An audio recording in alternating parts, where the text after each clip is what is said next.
дэвшин. 2.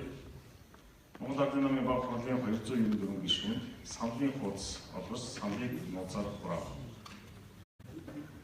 3. Саналын хайслыг нээхэд 294 хуудас гарснаас хүчинтэй 294 хуудас байв. 4. Санал олсон байдлыг тодорхойлбол 1.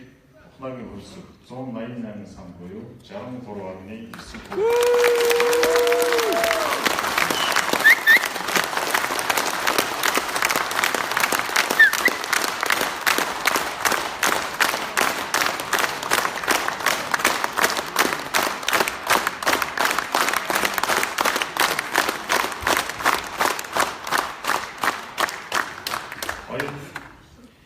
Ямагийн тул 5 сан буюу 1.7%.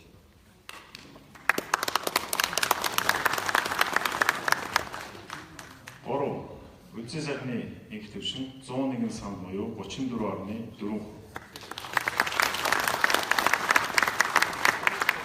Тоолгын ганцаас тогтоохон.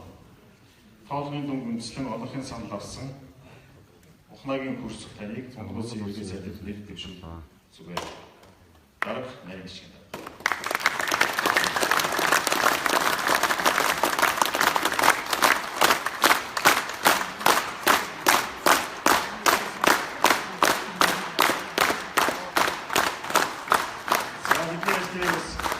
Хүндэтгэн ишээ зүтгэл гарган хөвчөөс сууж бас тоолгын камсыг үлээсэн та бүхэнд баярлалаа. Тэгээд тоолгын камсынхаа хамт олон бас талархлаа хэлье. Toolgын камсыг